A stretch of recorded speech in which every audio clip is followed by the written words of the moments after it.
Good afternoon friends. চলো ঝিঙে আলু আর এই মশলাগুলো দিয়ে আজকে একটা খুব ভালো রান্না হতে চলেছে। তো দেখতে পাচ্ছ কাতল মাছ নুন হলুদ দিয়ে ভালো করে একদম মেখে আমি নিচ্ছি।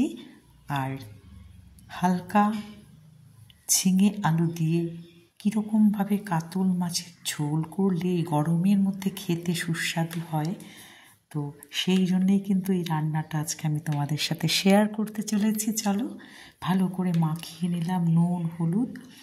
দেখো এখানে অর্ধেকটা মাথাও রয়েছে আর রয়েছে এই টুকরোগুলো।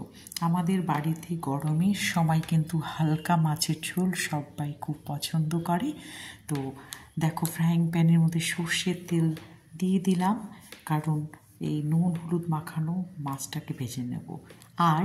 আর একটা কড়া বসিয়ে দিয়েছি, ওখানে কিন্তু এই ঝিঙে আলুটাকে আমি ভেজে নেব। তো চলো সাদা জিরে সম্বার দিয়ে একদম তৈরি হয়ে গেলাম আজকের এই ঝিঙে আলু দিয়ে কাতলা মাছের কেমন টেস্টি ঝোল হয় আর খেতে কেমন সুস্বাদু হয়, তো সেটাই আমি এখন করছি।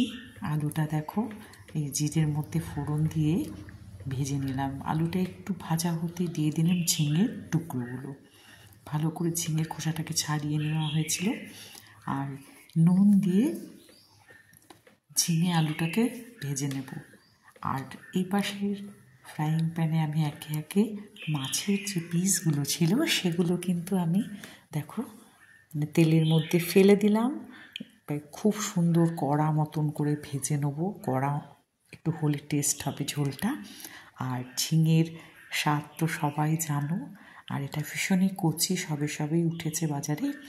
তো মাছগুলো দেখো কত বড় ফ্রাইং প্যান, পুরো মাছের পিসগুলো একসাথে সব দিয়ে দিয়েছি। আর এখন এই যে আলু আর ঝিঙে ভাজছি।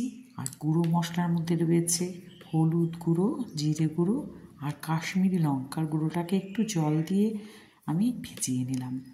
খুব সুন্দরভাবে দেখো তেলের মধ্যে কিন্তু লাল করে ভেজে নিচ্ছি।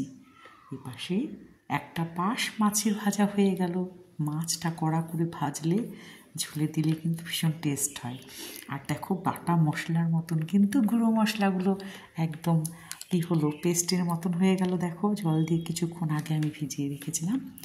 তো এখন এই ঝিঙে আলু যে ফ্রাই করছিলাম ওর মধ্যে পুরোটা ঢেলে দিয়ে খুব ভালোভাবে ঝিঙের সাথে আলুর সাথে এটাকে একদম কষিয়ে নিতে হবে। যত বেশি কষানো হবে সবজির মশলা বা সবজি, তত বেশি কিন্তু সুস্বাদু হবে রান্না।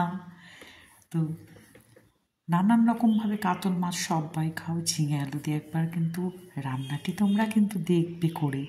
তো মাছগুলো দেখো একদম সুন্দরভাবে যে ফ্রাই হয়ে গেছে বোঝা যাচ্ছে। মাছের পিসগুলো আমি প্লেটে তুলে নিলাম। মাথাটাও ভেজে নিলাম একসাথে, যেহেতু নুন হলুদ মাখিয়ে দিয়েছি। আর দেখো এই দিকে গ্রেভিটা কীরকম হচ্ছে। গ্রেভি বলতে এটা যে মশলার জল দিয়ে শুধু কষিয়ে নিচ্ছি, কিন্তু ভালোভাবে যতক্ষণ কষাবো তত কিন্তু রান্নাটার স্বাদ অনেক বেড়ে যাবে।